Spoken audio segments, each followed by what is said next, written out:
സ്നേഹം, ദിവ്യസ്നേഹം, സ്നേഹം,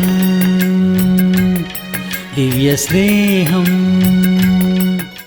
സങ്കീർത്തനം 31:19 വാക്യം.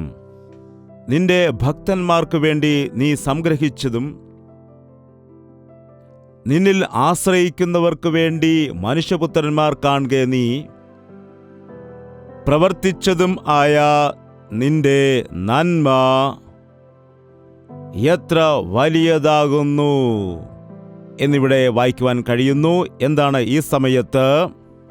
നോക്കൂ, ദൈവത്തിൽ വിശ്വസിക്കുന്നതായ ആളുകൾക്ക് വേണ്ടി, അവനിൽ ആശ്രയിക്കുന്നതായ വ്യക്തികൾക്ക് വേണ്ടി അവൻ വലിയ നന്മ ഒരുക്കി വച്ചിരിക്കുന്നു. അവൻ നമുക്ക് നന്മ ചെയ്തിരിക്കുന്നെന്ന് പറയുന്നു. എന്നാൽ ആർക്കാണ് നന്മ? ഭയഭക്തിയുള്ളവർക്ക്. ആരിൽ ഭയഭക്തിയുള്ളവർക്ക്? ദൈവത്തിൽ ഭയഭക്തിയുള്ളവർക്ക്. ആർക്കു വേണ്ടിയാണ് ഒരുക്കി വച്ചിരിക്കുന്നത് നന്മ? അവനിൽ ആശ്രയിക്കുന്നവർക്ക്. ആരാണ് ആശ്രയിച്ചത്? നീ അവനിൽ ആശ്രയിക്കുന്നുണ്ടോ? ദൈവത്തിൽ ആശ്രയിക്കുന്നവർക്കാണ് നന്മയുണ്ടാകുന്നത്. അതുമാത്രമല്ല, നീ യഥാർത്ഥമായിട്ടും ദൈവഭക്തനാണെങ്കിൽ 23 വാക്യം കൂടെ വായിക്കാം. യഹോവയുടെ സകല വിശുദ്ധന്മാരുമായുള്ളവരെ, അവനെ സ്നേഹിപ്പിൻ. യഹോവ വിശ്വസ്തന്മാരെ കാക്കുന്നു. ആരെയാണ് അവൻ കാക്കുന്നത്? അവനെ സ്നേഹിക്കുന്നവരെയും അവനിൽ വിശ്വാസമർപ്പിക്കുന്നവരെയുമാണ് അവൻ കാത്തു രക്ഷിക്കുന്നത്. ഈ ലോകം മുഴുവനും യേശുവിലേക്ക് നോക്കണമെന്നും യേശുവിനെ സ്നേഹിക്കണമെന്നും അവനിൽ വിശ്വാസമർപ്പിക്കണമെന്നും യാതൊരു ഗതിയുമില്ലാത്ത സമയത്ത് മനുഷ്യൻ ക്രൂശിൽ കിടക്കുന്നതായ യേശുവിനെ ഓർത്തുകൊണ്ട് അവനിൽ ആശ്രയിക്കണമെന്ന്, അതിനുവേണ്ടി നാം ഈ ലോകത്തിലുള്ള എല്ലാവർക്കും വേണ്ടി പ്രാർത്ഥിക്കണം. നാം അവനിൽ വിശ്വസിക്കുകയും നാം അവനെ സ്നേഹിക്കുകയും ചെയ്യേണ്ടത് ഏറ്റവും പ്രധാനപ്പെട്ടതാണ്. ദൈവം സ്നേഹിക്കുന്നവനാണ്. എന്നാൽ അവൻ്റെ കോപം, മഹാകോപം നോക്കുക. ദൈവം ദീർഘക്ഷമയുള്ളവനാണ്. എന്നാൽ ഒരു നിമിഷം നമ്മെ അവൻ കൈവിട്ട് കളഞ്ഞാൽ അവൻ്റെ കോപം കാരണം ഈ ലോകം നശിക്കുവാനിടയാകും. ദൈവം ആരെയും നശിപ്പിക്കുന്ന ദൈവമല്ല, എന്നാൽ നാശത്തിനു വേണ്ടി അനുവദിക്കുന്നവനാണ്. നാം ശ്രദ്ധിച്ചാൽ പല നാശങ്ങളും വരുമ്പോൾ ആ മനുഷ്യൻ ചെയ്യുന്നതായ പ്രവൃത്തിയുടെ ഫലമായിട്ടാണ് അവന് നാശമുണ്ടാകുന്നത്. നമുക്ക് വായിക്കാം യിരെമ്യാവ് 25:4 വാക്യം. യഹോവ പ്രവാചകന്മാരായ തൻ്റെ സകല ദാസന്മാരെയും ഇടവിടാതെ നിങ്ങളുടെ അടുക്കൽ അയച്ചിട്ടും നിങ്ങൾ കേട്ടില്ല, കേൾക്കത്തക്കവണ്ണം നിങ്ങളുടെ ചെവി ചായ്ച്ചതും ഇല്ല. നിങ്ങൾ ഓരോരുത്തൻ താന്താൻ്റെ ദുർമാർഗവും ദുഷ്പ്രവർത്തികളും വിട്ടുതിരിയുവിൻ. എന്നാൽ യഹോവ നിങ്ങൾക്കും നിങ്ങളുടെ പിതാക്കന്മാർക്കും തന്ന ദേശത്തു നിങ്ങൾ എന്നും എന്നേക്കും പാർക്കും.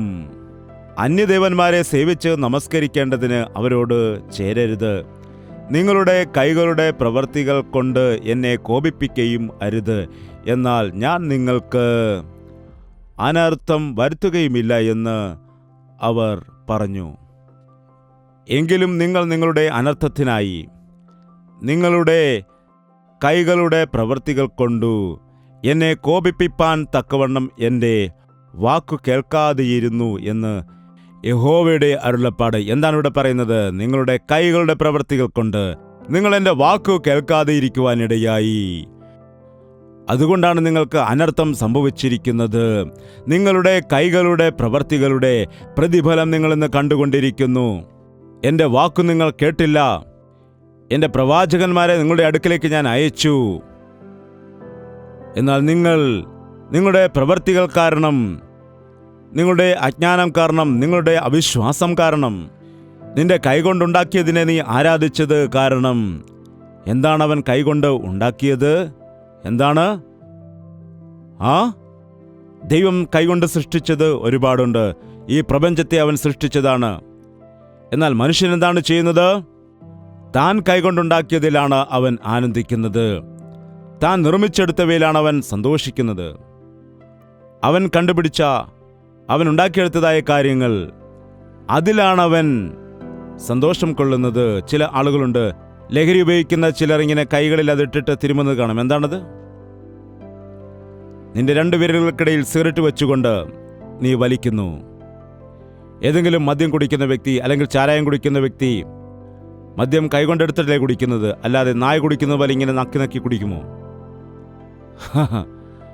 കൈകൾ കൊണ്ടാണ്. എല്ലാവരുടെയും കൈകളിൽ ഇപ്പോൾ ഉണ്ട്. നിങ്ങളുടെ കൈകളിലെ പാപം നിങ്ങൾ ഉപേക്ഷിക്കുകയാണ് എങ്കിൽ ഞാൻ നിങ്ങളെ അനുഗ്രഹിക്കാമെന്നാണ് പറഞ്ഞത്. സെൽഫോൺ കറക്റ്റായിട്ട് കയ്യിൽ ഒതുങ്ങിയിരിക്കത്തക്കവണ്ണമാണ് ഉണ്ടാക്കുന്നത്.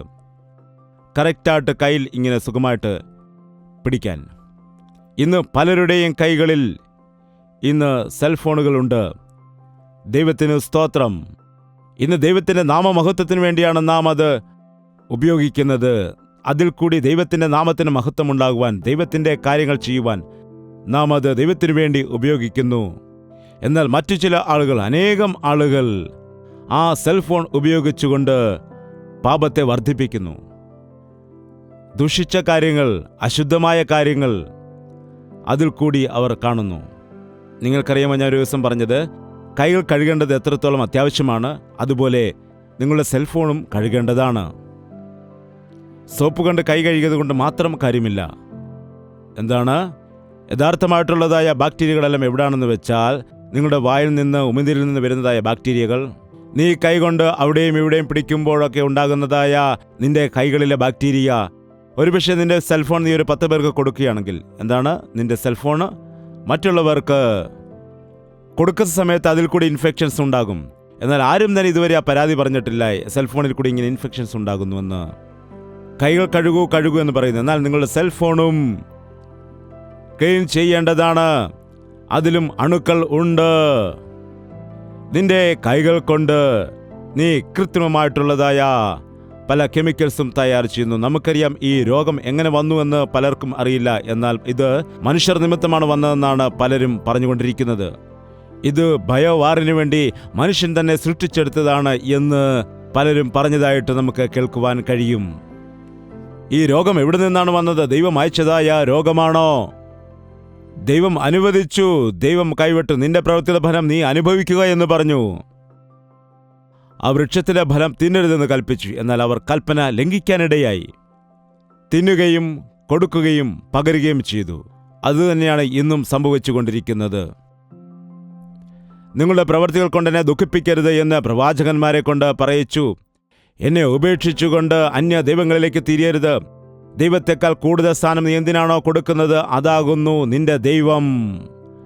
അത് വാഹനമായിരിക്കാം, വസ്തുവായിരിക്കാം, ആഡംബരമായിരിക്കാം, അത് സെൽഫോണായിരിക്കാം. ദൈവത്തെ കൂടുതൽ നീ എന്തിനാണോ കൂടുതൽ സ്നേഹിക്കുന്നത്, അതാകുന്നു നിന്റെ ദൈവം. നിന്റെ പൂർണ്ണമായുള്ള സ്നേഹം. ഒരു നല്ല ഭർത്താവ് എപ്പോഴും തൻ്റെ ഭാര്യ തന്നെ ഏറ്റവും കൂടുതൽ സ്നേഹിക്കണമെന്ന് ആഗ്രഹിക്കുന്നു. അങ്ങനെയാണ് ഉത്തമ ഭർത്താക്കന്മാർ. അതുപോലെ തന്നെ വിശുദ്ധനായ ദൈവം നമ്മെ കർത്താവിന് വേണ്ടി സൃഷ്ടിച്ചു. നാം അവൻ്റെ സ്വന്തമായിരിക്കണമെന്ന്, നമ്മൾ നിഷ്കളങ്കരായിരിക്കണമെന്ന് അവൻ ആഗ്രഹിക്കുന്നു. നമുക്ക് നോക്കാം കൊരിന്ത്യർക്ക് എഴുതിയതായ 2-ാം ലേഖനം 2-ാമത്തെ വാക്യം ശ്രദ്ധിക്കുക. 11-ാം അധ്യായം 2-ാമത്തെ വാക്യം മുതൽ. ഞാൻ നിങ്ങളെക്കുറിച്ച് ദൈവത്തിൻ്റെ എരിവോടെ എരിയുന്നു. ഞാൻ ക്രിസ്തു എന്ന ഏക പുരുഷന് നിങ്ങളെ നിർമ്മല കന്യകയായി ഏൽപ്പിപ്പാൻ വിവാഹ നിശ്ചയം ചെയ്തിരിക്കുന്നു. ഇവിടെ പൗലോസിൻ്റെ ഭാഷ നോക്കുക, ആ സംസാര രീതി നോക്കുക. ഞാൻ നേടിയെടുത്തതായ ആത്മാക്കളെ പരിപൂർണരാക്കി മാറ്റി, വിശുദ്ധരാക്കി മാറ്റിക്കൊണ്ട് ഒരു കന്യക, പുരുഷനെ അറിയാത്ത കന്യക, അശുദ്ധി ഇല്ലാത്തതായ കന്യക, പാപം ഇല്ലാത്ത കന്യക, യേശുക്രിസ്തുവിനു വേണ്ടി വേർതിരിക്കപ്പെട്ടവളായി നിങ്ങളെ ആരും നിങ്ങളെ തൊടാതെ, ഒരു അശുദ്ധിയും നിങ്ങളെ തൊടാതെ, നിങ്ങളെ യേശുവിൻ്റെ രക്തത്താൽ കഴുകി ശുദ്ധീകരിച്ച് നിഷ്കളങ്കരാക്കി മാറ്റിക്കൊണ്ട്, നിങ്ങളെ നിർമ്മല കന്യകകളാക്കി മാറ്റിക്കൊണ്ട് യേശുക്രിസ്തുവിന് വിവാഹം നിശ്ചയം ചെയ്യുവാൻ വേണ്ടി ഞാൻ ആഗ്രഹിക്കുന്നു എന്ന് പറഞ്ഞു. നിങ്ങൾ കർത്താവിനുള്ളവരായിരിക്കണമെന്ന് ഞാൻ ആഗ്രഹിക്കുന്നു. രക്ഷിക്കപ്പെട്ട ഒരുവന്റെ ജീവിതത്തിൽ അവൻ യേശുവിന് സ്വന്തം ആകുന്നു. അവൻ തൻ്റെ രക്തത്താൽ കഴുകി പാപത്തെ ശുദ്ധീകരിച്ചതുകൊണ്ട് അവൻ മഹത്വത്തിൻ്റെ രക്ഷയുടെ വസ്ത്രം, ആ ശുഭ്രവസ്ത്രം അവന് കൊടുത്തിരിക്കുന്നത് കൊണ്ട് ഇനിയും ഞാനിത് അശുദ്ധമാക്കാൻ പാടില്ല, അപവിത്രമാക്കാൻ പാടില്ല. ഇത് കർത്താവിന് സ്വന്തമായിരിക്കുന്നത് ആകുന്നു എന്ന രീതിയിൽ ഞാൻ നിങ്ങളെ കർത്താവിന് വിവാഹ നിശ്ചയം ചെയ്തിരിക്കുന്നു. എന്നാൽ സർപ്പം ഹവ്വായെ ഉപായത്താൽ ചതിച്ചതുപോലെ നിങ്ങളുടെ മനസ്സ് ക്രിസ്തുവിനോടുള്ള ഏകാഗ്രതയും നിർമ്മലതയും വിട്ടു വഷളായി പോകുമോ എന്നു ഞാൻ ഭയപ്പെടുന്നു. എന്താണ് ഇവിടെ ഭയപ്പെടുന്നത്? എന്താണ് ഇവിടെ നമുക്ക് കാണാൻ കഴിയുന്നത്? ഇവിടെ ഭയപ്പെടുകയാണ്. കാരണം പിശാച് എന്തു ചെയ്യുന്നു? എന്താണ് ചെയ്യുന്നത്? ഇവിടെ എന്താണ് ആ വാക്ക് എഴുതിയിരിക്കുന്നത്? ഉപായത്താൽ. സർപ്പം എങ്ങനെയാ ചതിച്ചത്? ഉപായത്താലാണ് ചതിച്ചത്. മനസ്സിനെ മാറ്റിക്കളഞ്ഞു. വിശുദ്ധിയിൽ നിന്ന്, നിർമ്മലതയിൽ നിന്ന് മാറ്റുവാനിടയായി. ക്രിസ്തുവിൽ നിന്ന് മാറ്റിക്കളയുന്നു. പിശാചിന്റെ തന്ത്രങ്ങളെ, പിശാചിന്റെ ഉപായങ്ങളെ നാം അറിയേണ്ടവരാണ്. ദൈവത്തെക്കാൾ കൂടുതലായി എന്തിനെങ്കിലും നീ സ്നേഹിക്കുന്നുണ്ടെങ്കിൽ, ദൈവത്തിനേക്കാൾ കൂടുതൽ പ്രാധാന്യം നിന്റെ ജീവിതത്തിൽ എന്തിനെങ്കിലും കൊടുക്കുന്നുണ്ടെങ്കിൽ, നിന്റെ ജീവിതത്തിലെ വിശുദ്ധി നഷ്ടപ്പെടുത്തുകയാണ് ചെയ്യുന്നത്. നിർമ്മലത, അതായത് നിഷ്കളങ്കത. കുബുദ്ധിയുള്ള പിശാചുമായി ബന്ധം സ്ഥാപിക്കുന്നവർ അവരും കുബുദ്ധിയുള്ളവരായിട്ട് മാറും. ഒരു ദൈവത്തിൻ്റെ പൈതലിൻ്റെ വാക്കുകൾ ഉവ്വെന്നും അല്ല എന്നുമാണ്. എപ്പോഴും നാം ഒരുപോലെ തന്നെ ആയിരിക്കും. എന്നാൽ സാഹചര്യങ്ങൾക്കനുസരിച്ചുകൊണ്ട്, മനുഷ്യർക്കനുസരിച്ചുകൊണ്ട് സംസാരിക്കുന്നത്, ചെയ്ത തെറ്റുകൾ മറച്ചുവെക്കുന്നത്, അതുപോലെ തന്നെ രഹസ്യങ്ങൾ പറയുന്നത്, മറ്റുള്ളവർക്കെതിരെ പറയുന്നത്.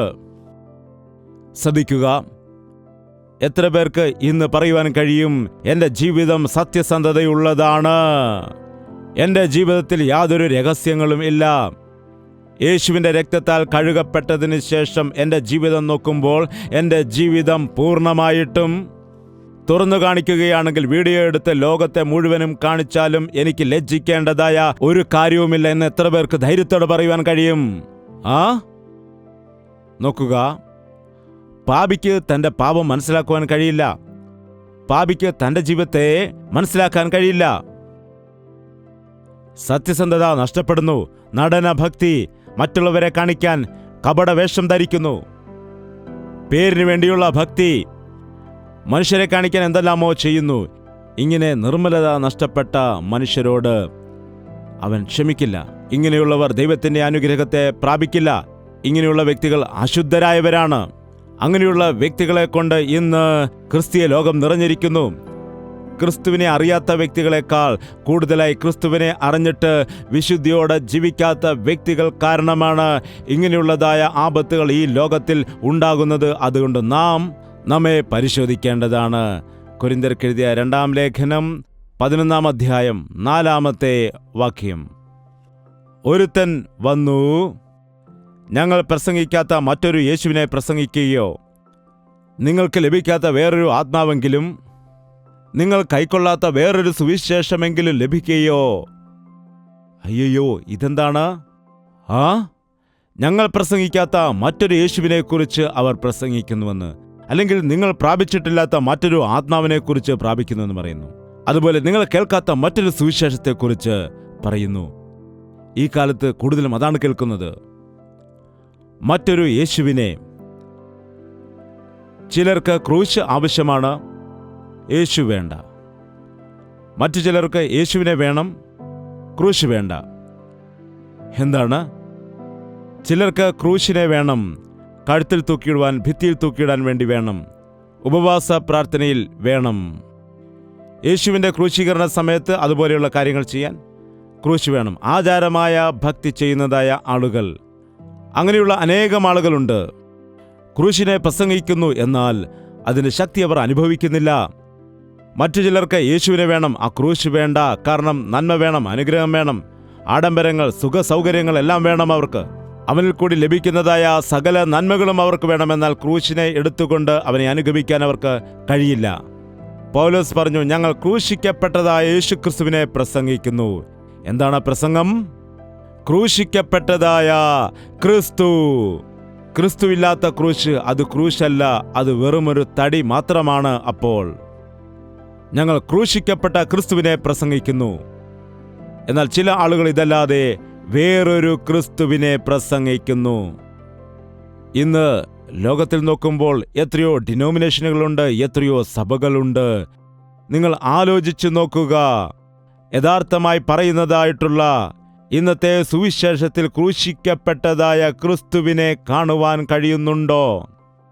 സുവിശേഷത്തിൽ യേശുവിൻ്റെ രക്തത്താൽ കഴുകപ്പെട്ടതായ വിശുദ്ധിയുണ്ടോ?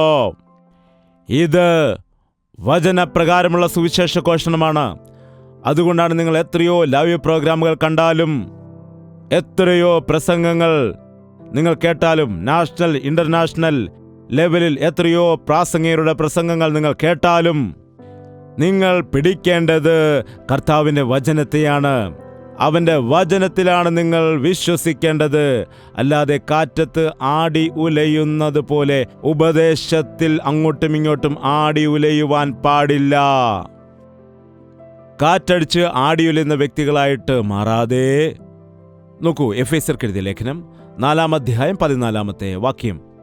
അങ്ങനെ നാം ഇനി മനുഷ്യരുടെ ചതിയാലും ഉപായത്താലും തെറ്റിച്ചു കളയുന്ന തന്ത്രങ്ങളിൽ കുടുങ്ങിപ്പോകുവാൻ തക്കവണ്ണം ഉപദേശത്തിൻ്റെ ഓരോ കാറ്റിനാൽ അലഞ്ഞുഴലുന്ന ശിശുക്കൾ ആയിരിക്കാതെ, അതായത് ശിശുക്കളായിട്ട് നാം ഇരിക്കുവാൻ പാടില്ല. നമ്മുടെ ജീവിതത്തിൽ ഉപായത്തിന്, ചതിക്ക് ഇടം കൊടുക്കുവാൻ പാടില്ല. സുവിശേഷം ചതിയോടെ ഉപയോഗിക്കുന്ന ആളുകളുണ്ട്, തന്ത്രങ്ങളാക്കി ഉപയോഗിക്കുന്നതായ ആളുകളുണ്ട്.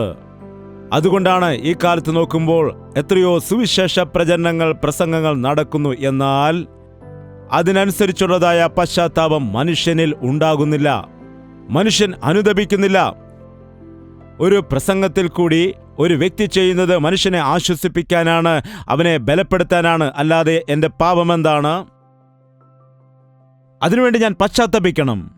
അങ്ങനെ കർത്താവിൻ്റെ മുമ്പിൽ പാപങ്ങൾ ഏറ്റുപറഞ്ഞ് പശ്ചാത്തപിച്ച് സൗഖ്യം ഏറ്റുവാങ്ങണം എന്നുള്ളതായ ഉപദേശം നഷ്ടമായിരിക്കുന്നു.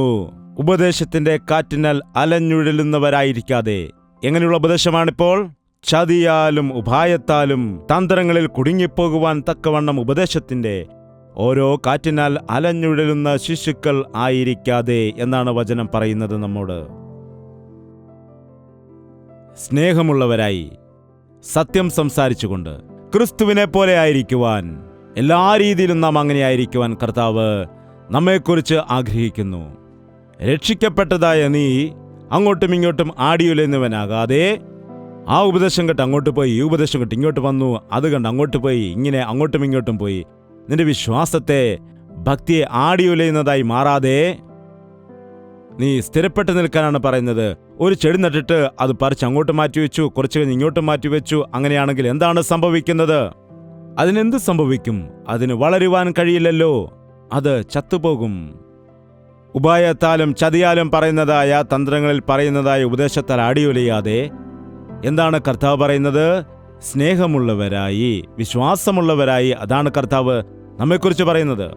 സത്യം, ചതിയും തന്ത്രവും പിശാചിൻ്റെ സ്വഭാവങ്ങളാണ്. ഉപായവും കുടുക്കിക്കളയുന്നതും ചെയ്യുന്നതെല്ലാം പിശാചിൻ്റെ തന്ത്രങ്ങളാണ്. നാം ക്രിസ്തുവിനെ പോലെയുള്ളവരായിരിക്കണം. പൗലോസ് പറയുന്നു, നിങ്ങളെ വിശുദ്ധരാക്കി ക്രിസ്തുവിനു വേണ്ടി മാറ്റുവാൻ ഞാൻ ആഗ്രഹിക്കുന്നുവെന്ന്. എന്നാൽ പിശാചിൻ്റെ തന്ത്രങ്ങൾ കാരണം, ഉപായം കൊണ്ട് ഹവ്വായെ ചതിച്ചതുപോലെ നിങ്ങളെയും ചതിക്കുവാൻ വേണ്ടി അവൻ ആശിക്കുകയാണ്. അതാണ് സംഭവിക്കുന്നത്. ചതിക്കുന്നു. അതുകൊണ്ടാണ് ഞാൻ ഭയപ്പെടുന്നത്. വേറൊരു ക്രിസ്തുവിനെ പ്രസംഗിക്കുന്നു, വേറൊരു ആത്മാവ്, മറ്റൊരു ആത്മാവ്, പരിശുദ്ധാത്മാവ്. പരിശുദ്ധാത്മാവ് എന്ന വാക്ക് അനേകം ആളുകളുടെ വായികളിൽ വരുന്നുണ്ട്. പരിശുദ്ധാത്മാവ്, പരിശുദ്ധാത്മാവിന്റെ പ്രവൃത്തി, അഭിഷേകമെന്ന് അനേകം ഇടങ്ങളിൽ കേൾക്കുന്നു. എന്നാൽ ഏത് പരിശുദ്ധാത്മാവാണ്? പരിശുദ്ധാത്മാവ് വിശുദ്ധിയുള്ളവനാണ്. പരിശുദ്ധാത്മാവ് പാപം ഏറ്റുപറയിക്കുന്നവനാണ്. പരിശുദ്ധാത്മാവ് നീതിയെക്കുറിച്ച് പ്രസംഗിക്കുന്നവനാണ്. പരിശുദ്ധാത്മാവ് ന്യായവിധിയെക്കുറിച്ച് പറഞ്ഞു തരുന്നു. പരിശുദ്ധാത്മാവ് ഒരു വ്യക്തിയെ രക്ഷയിലേക്ക് നടത്തുവാനിടയാകുന്നു. പരിശുദ്ധാത്മാവ് ഒരു വ്യക്തിയെ യേശുവിലേക്ക് നടത്തുവാനിടയാകുന്നു. പരിശുദ്ധാത്മാവ് യേശു പറഞ്ഞതായ വചനങ്ങൾ ഓർമ്മിപ്പിച്ച് തരുന്നു. എന്താണ് യേശു പറഞ്ഞത്? ഞാൻ പോയിട്ട് കാര്യസ്ഥനെ അയക്കാം. യോഹന്നാന്റെ സുവിശേഷം 16-7. എന്നാൽ ഞാൻ നിങ്ങളോട് സത്യം പറയുന്നു, ഞാൻ പോകുന്നത് നിങ്ങൾക്ക് പ്രയോജനം. ഞാൻ പോകാഞ്ഞാൽ കാര്യസ്ഥൻ നിങ്ങളുടെ അടുക്കൽ വരികയില്ല. ഞാൻ പോയാൽ അവനെ നിങ്ങളുടെ അടുക്കൽ അയക്കും. അവൻ വന്നു പാപത്തെക്കുറിച്ചും നീതിയെക്കുറിച്ചും ന്യായവിധിയെക്കുറിച്ചും ലോകത്തിന് ബോധം വരുത്തും. ജനമെല്ലാം ഇന്ന് ചിന്തിക്കുന്നു, എന്തുകൊണ്ടാണ് ഈ രോഗമുണ്ടായത്, എങ്ങനെ രക്ഷപ്പെടണം, എങ്ങനെ സൗഖ്യം പ്രാപിക്കണം, എങ്ങനെ വിടുതൽ നേടിയെടുക്കാൻ കഴിയും എന്ന് ആലോചിക്കുന്ന എല്ലാവരുടെയും മേലിലേക്ക് ദൈവം തന്റെ പരിശുദ്ധാത്മാവിനെ അയക്കുകയാണെങ്കിൽ അപ്പോൾ എന്താണ് സംഭവിക്കുന്നത്? അവർ ചെയ്തതായ പാപത്തെ ഓർത്തവർ അനുതപിക്കുവാനിടയാകും. യേശുക്രിസ്തു എത്രയോ നീതിമാനാണ്, എത്രയോ വിശുദ്ധനാണ്. യഥാർത്ഥത്തിൽ പരിശുദ്ധി എന്ന് പറഞ്ഞാൽ അതിന്റെ അർത്ഥം എന്താണെന്ന് അവർ ഗ്രഹിക്കുവാൻ ഇടയാകും. ഈ കർത്താവിന്റെ കൽപ്പനയെ ഉപേക്ഷിച്ചാൽ ഭയങ്കരമായ ഒരു ന്യായവിധി ഉണ്ടെന്ന്. നീയും അതേ ശിക്ഷാവിധിയിൽ തന്നെയുള്ളവനല്ലോ. നീ ദൈവത്തെ ഭയപ്പെടില്ലേ? ഇന്നുള്ള മനുഷ്യർക്ക് ദൈവത്തെ ഭയമില്ല. അവർക്ക് ഭയം എവിടെ പോയി? രോഗത്തെ ഭയപ്പെടുന്നു, അധികാരികളെ ഭയപ്പെടുന്നു, ഗവൺമെന്റിനെ ഭയപ്പെടുന്നു, ലോകത്തിലെ സകലത്തിനെയും അവർ ഭയപ്പെടുന്നു. എന്നാൽ കർത്താവിനെ ഭയപ്പെടുന്നില്ല, ന്യായവിധിയെ അവർ ഭയപ്പെടുന്നില്ല. നാം ശരീരത്തിലായിരുന്നപ്പോൾ ചെയ്ത സകല പ്രവൃത്തിക്കും ദൈവത്തോട് കണക്ക് പറയേണ്ടി വരും. വായിക്കൂ, അടുത്ത വാക്യം വായിക്കൂ. അവർ എന്നിൽ വിശ്വസിക്കായ്ക കൊണ്ട് പാപത്തെക്കുറിച്ചും ഞാൻ പിതാവിൻ്റെ അടുക്കൽ പോവുകയും നിങ്ങൾ ഇനി എന്നെ കാണാതിരിക്കുകയും ചെയ്യുന്നത് കൊണ്ട് നീതിയെക്കുറിച്ചും ഈ ലോകത്തിൻ്റെ പ്രഭു വിധിക്കപ്പെട്ടിരിക്കുന്നത് കൊണ്ട് ന്യായവിധിയെക്കുറിച്ചും തന്നെ. ഇനിയും വളരെ നിങ്ങളോട് പറവാനുണ്ട്, എന്നാൽ നിങ്ങൾക്ക് ഇപ്പോൾ വഹിപ്പാൻ കഴിവില്ല. സത്യത്തിൻ്റെ ആത്മാവ് വരുമ്പോഴോ അവൻ നിങ്ങളെ സകല സത്യത്തിലും വഴി നടത്തും. അവൻ സ്വയമായി സംസാരിക്കാതെ താൻ കേൾക്കുന്നത് സംസാരിക്കുകയും എന്നാണ്. പരിശുദ്ധാത്മാവ് ഒരു വ്യക്തിയിലേക്ക് വരുമ്പോൾ എന്താണ് സംഭവിക്കുന്നത്? ദൈവത്തിൻ്റെ ആത്മാവ് ദൈവത്തെക്കുറിച്ചുള്ള കാര്യങ്ങൾ വിശദീകരിച്ച് നൽകാനിടയാകും. പരിശുദ്ധാത്മാവിൽ കൂടി ഒരുപാട് വരങ്ങൾ കിട്ടും എന്നത് സത്യമാണ്. എന്നാൽ പരിശുദ്ധാത്മാവ് ഒരു വ്യക്തിയിൽ എന്താണ് ചെയ്യുന്നത്? അവനെ സത്യത്തിലേക്ക് നടത്തും. ഉപായത്തിലും ചതിയിലും കൂടിയല്ല അവൻ നടത്തുന്നത്, ദോഷങ്ങളിലും അശുദ്ധിയിലും കൂടി അല്ല, സർവ സത്യത്തിലും അവൻ നിങ്ങളെ നടത്തും. അതിനുശേഷം വായിക്കുക. അവൻ സ്വയമായിട്ട് സംസാരിക്കാതെ അവൻ കേൾക്കുന്നത് സംസാരിക്കുകയും വരുവാനുള്ളത് നിങ്ങൾക്ക് അറിയിച്ച്, എന്താണ് സംഭവിക്കാനുള്ളതായ കാര്യങ്ങൾ നിങ്ങൾക്ക് അറിയിച്ചു തരികയും ചെയ്യുന്നു. എന്താണ് ചെയ്യുന്നത്? ഇവിടെ പുതുതായിട്ട് ഒരു ഉപദേശവും ഞാൻ പറയുന്നില്ല, പുതുതായിട്ടൊന്നും തന്നെയില്ല. ദൈവം ഓൾഡ് ഫാഷൻ അല്ല. ഇപ്പോൾ പലരും പറയും ജനറേഷൻ ഗ്യാപ്പ്, പുതിയ തലമുറ, ഓൾഡ് ഫാഷൻ എന്നൊക്കെ പറയാറുണ്ട്. വൃദ്ധരെ കാണുമ്പോൾ കൊച്ചുകുട്ടികൾ പറയല്ലേ, നിങ്ങളൊക്കെ പഴയ ആൾക്കാരാണ്, പഴയ തലമുറയിലുള്ളവരാണ് എന്നൊക്കെ. അതുപോലെ ദൈവവും ഓൾഡ് ഫാഷനായിട്ട് മാറിയോ? ദൈവം ഒരുപാട് പഴയ വ്യക്തിയാണ് പറയുകയാണെങ്കിൽ. എന്നാൽ അവൻ സമ്പൂർണതയുള്ള ദൈവമായിരിക്കുന്നത് കൊണ്ട്, അവൻ ഇന്നലെയും ഇന്നും എന്നേക്കും അനന്യനായിരിക്കുന്ന ദൈവമായതുകൊണ്ട്, അവൻ ആദി മുതൽ തന്നെ ഉണ്ടായതായ ദൈവമായിരിക്കുന്നത് കൊണ്ട് അവന് യഥാർത്ഥമായുള്ളത് എന്താണെന്ന് അറിയാൻ കഴിയും. അടുത്ത വാക്യം. അവൻ എനിക്കുള്ളതിൽ നിന്ന് എടുത്ത് നിങ്ങൾക്ക് അറിയിച്ചു തരുന്നത് കൊണ്ട് എന്നെ മഹത്വപ്പെടുത്തും. ദൈവത്തിന് സ്തോത്രം. അവൻ വേർതിരിക്കപ്പെട്ടതായ ദൈവമല്ല, പ്രത്യേകിച്ച് തന്നെ മഹത്വപ്പെടുത്തുന്ന ദൈവമല്ല. എന്നിൽ നിന്ന്, അതായത് കർത്താവ് പറഞ്ഞതായ ഉപദേശങ്ങളെ എടുത്തുകൊണ്ട്, കർത്താവ് നമ്മെ അറിയിച്ചതായ ദൈവത്തിൻ്റെ വചനത്തെ എടുത്തുകൊണ്ട് നമുക്ക് അതിൽ നിന്ന് ഉപദേശിച്ചു തരും, നമ്മെ ഓർമ്മിപ്പിക്കും, നമ്മെ ഉപദേശിച്ചു തരും. എന്താണ് ചെയ്യുന്നത്? ഉപദേശിച്ചു തരും. ഇന്ന് എത്ര ആളുകൾക്ക്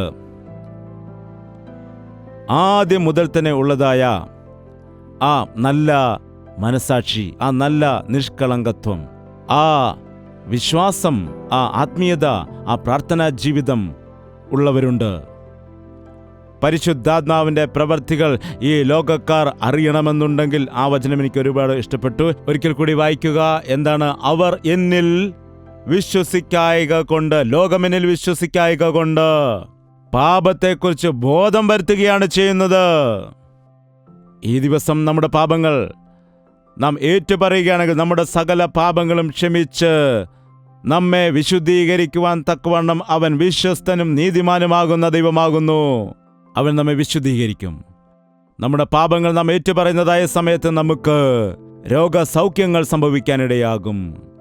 രോഗം ബാധിച്ച അനേകം ആളുകൾ യേശുവിൻ്റെ അടുക്കൽ വന്നപ്പോൾ അവരോടെല്ലാം യേശു പറഞ്ഞ വാക്ക് എന്താണെന്ന് വെച്ചാൽ, നിങ്ങളുടെ രോഗം പോകട്ടെ എന്നല്ല പറഞ്ഞത്, നിന്റെ പാപം ക്ഷമിക്കപ്പെട്ടിരിക്കുന്നു, നിന്റെ വിശ്വാസം നിനക്ക് സൗഖ്യം വരുത്തിയിരിക്കുന്നു. നമ്മൾ ഈ ലോകത്തിനു വേണ്ടി പ്രാർത്ഥിക്കുന്നു, കർത്താവേ, ഈ ലോകത്തിന്റെ ഹൃദയദൃഷ്ടി പ്രകാശിപ്പിക്കണമേ. നീ തന്നെയാകുന്നു രക്ഷകനെന്ന് വിശ്വസിക്കുവാൻ തക്കവണ്ണം പരിശുദ്ധാത്മാവിനെ അവരുടെ മേൽ അയക്കണമേ. അവർ രക്ഷിക്കപ്പെടേണ്ടതിന് നിങ്ങളിലേക്ക് നോക്കുവാൻ തക്കവണ്ണം തിരിഞ്ഞു വരണമേ എന്ന് നാം പ്രാർത്ഥിക്കേണ്ടത് ആവശ്യമാണ്. പ്രാർത്ഥന. യേശുവിൽ കൂടി മാത്രമാകുന്നു രക്ഷ. യേശുവാകുന്നു നമുക്ക് സൗഖ്യം നൽകുന്നത്. അവനിൽ കൂടി മാത്രമാണ് നമുക്ക് വിടുതൽ ഉണ്ടാകുന്നത്. സകല ദേശക്കാരെയും സകല ഭാഷക്കാരെയും അവൻ രക്തം കൊടുത്ത് വിലയ്ക്ക് വാങ്ങിയിരിക്കുന്നു. സകല ഭാഷക്കാരെയും സകല ദേശക്കാരെയും സകല വ്യക്തികളെയും അവൻ രക്തം കൊടുത്ത് വിലയ്ക്ക് വാങ്ങിയിരിക്കുന്നു. ഇന്ന് ജീവന്റെ പുസ്തകത്തിൽ അവനിൽ വിശ്വസിക്കുന്നവരുടെ രക്ഷിക്കപ്പെട്ടവരുടെ പേരുകൾ രേഖപ്പെടുത്തുവാനിടയാകണം, രക്ഷിക്കപ്പെടുവാനിടയാകണം, രക്ഷ സംഭവിക്കണം. ജീവന്റെ പുസ്തകം അവരുടെ പേരുകളാൽ നിറയണം. പരിശുദ്ധാത്മാവിന്റെ പ്രവൃത്തികൾ ലോകം മുഴുവനും നടക്കുമാറാകട്ടെ. പരിശുദ്ധാത്മാവിന്റെ പ്രവൃത്തികൾ ചെയ്യണമേ. പാപത്തെക്കുറിച്ചുള്ള പശ്ചാത്താപം അവർക്ക് കൊടുക്കണമേ. സൗഖ്യം പ്രാപിക്കണമെന്നുള്ള ആശ അല്ല, പാപം ക്ഷമിക്കപ്പെടേണ്ടതിന് പശ്ചാത്താപം അവരുടെ ഉള്ളിൽ കൊടുക്കണമേ.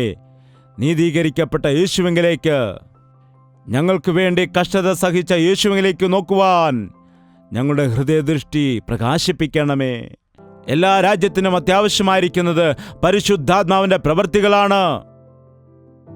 ബോധം വരുത്തുന്ന പരിശുദ്ധാത്മാവിനെ പകർന്നു തന്നുകൊണ്ട് എല്ലാവരുമായിരിക്കുന്ന ഇടങ്ങളിൽ നിങ്ങളിലേക്ക് നോക്കി രക്ഷ പ്രാപിച്ചെടുക്കുവാൻ ലോകം മുഴുവനും നിന്റെ വലിയ പ്രവൃത്തികൾ വെളിപ്പെടുത്തണമേ. എല്ലാ വ്യക്തികളും പ്രാർത്ഥിക്കണം. വിശുദ്ധ ദൈവമേ, നിന്നെ ഞങ്ങൾ സ്തുതിക്കുകയാണ്. നീ ജീവനുള്ളവനായ ദൈവമാണെന്ന്, നീ നിത്യനായ ദൈവമാകുന്നു എന്ന് വിശ്വസിക്കുന്നു. നിന്നെ അറിഞ്ഞതായ ഞങ്ങൾ, നിന്റെ സ്നേഹം അനുഭവിച്ചതായ ഞങ്ങൾ, നിന്നിൽ ആശ്രയിച്ചുകൊണ്ട് എപ്പോഴും നിന്നോടൊപ്പം ആയിരിക്കും എന്ന് തീരുമാനമെടുത്തുകൊണ്ട് നിന്റെ രാജ്യത്തിന് അവകാശികളാകാൻ തീരുമാനമെടുത്തതായ ഞങ്ങൾ ഞങ്ങളുടെ നിഷ്കളങ്കത കളയാതെ, ഞങ്ങളുടെ വിശുദ്ധ ജീവിതത്തെ നഷ്ടപ്പെടുത്താതെ, പിശാചിന്റെ തന്ത്രങ്ങൾക്ക് ഇടം കൊടുക്കാതെ, ഭയത്തോടെ ഭക്തിയോടെ ഞങ്ങളുടെ വിശ്വാസ ജീവിതം മുമ്പോട്ട് കൊണ്ടുപോകാൻ സഹായിക്കണമേ. തെറ്റായ ഉപദേശങ്ങളിൽപ്പെട്ട് ആടിയുലയുന്ന വ്യക്തികളായിട്ട് മാറാതെ ഞങ്ങൾ യേശുവിനെ പോലെ ആയിരിക്കേണ്ടതിന് അവന്റെ സ്നേഹത്താൽ അവന്റെ സത്യത്താൽ നിറയപ്പെട്ട് ഈ ലോകത്തിൽ അവന്റെ സാക്ഷികളായി ജീവിക്കാൻ ഞങ്ങളെ സഹായിക്കണമേ. നിന്റെ രക്തത്തെ ഞങ്ങൾക്കെല്ലാവർക്കും വേണ്ടി ലോകത്തിന്റെ പാപം ചുമക്കുന്ന ദൈവത്തിന്റെ കുഞ്ഞാടെന്ന് വിളിക്കപ്പെട്ടതായ കർത്താവേ, ലോകത്തിലുള്ള 216 രാജ്യങ്ങളിലും നിന്റെ പ്രവൃത്തി വെളിപ്പെടുത്തണമേ. പ്രപഞ്ചം മുഴുവനും പരിശുദ്ധാത്മാവിന്റെ ശക്തിയാൽ നിറയപ്പെടാൻ സഹായിക്കണമേ. നിന്റെ കൃപ ഞങ്ങളുടെ മേൽ പകർന്ന് പരിശുദ്ധാത്മാവിന്റെ ശക്തിയെ പ്രാപിച്ചുകൊണ്ട് ധൈര്യത്തോടുകൂടി വിശ്വാസത്തോടുകൂടി ഞങ്ങൾ മുൻപോട്ട് പോകേണ്ടതിന് സഹായിക്കണമെന്ന് യേശുക്രിസ്തുവിന്റെ നാമത്തിൽ അപേക്ഷിക്കുന്നു പിതാവേ. ആമേൻ. നമ്മുടെ പിതാവായ ദൈവത്തിന്റെ സ്നേഹവും പുത്രനായ യേശുക്രിസ്തുവിന്റെ കൃപയും ആശ്വസിപ്പിച്ച് വഴി നടത്തുന്ന പരിശുദ്ധാത്മാവിന്റെ കൂട്ടായ്മയും സഹവാസവും നാം ഓരോരുത്തരോടും ഇന്ന് നാം പ്രാർത്ഥിച്ച സകല വിഷയങ്ങളോടും സോഷ്യൽ മീഡിയയിൽ വചനത്തെ കേട്ടുകൊണ്ടിരിക്കുന്നതായ സകല വ്യക്തികളോടും ഇന്നു മുതൽ എന്നേക്കും ഉണ്ടായിരിക്കുമാറാകട്ടെ. ആമേൻ. യേശുവേ യേശുവേ യേശുവേ യേശുവേ യേശുവേ യേശുവേ യേശുവേ യേശുവേ നിന്നെ നിന്നെ എന്നും ഞാൻ സേവിക്കും. നീ മാത്രം രാജാവെന്നും, നിന്നെ എന്നും ഞാൻ സേവിക്കും. നീ മാത്രം രാജാവെന്നും. യേശുവേ യേശുവേ യേശുവേ യേശുവേ യേശുവേ യേശുവേ യേശുവേ യേശുവേ യേശുവേ യേശുവേ യേശുവേ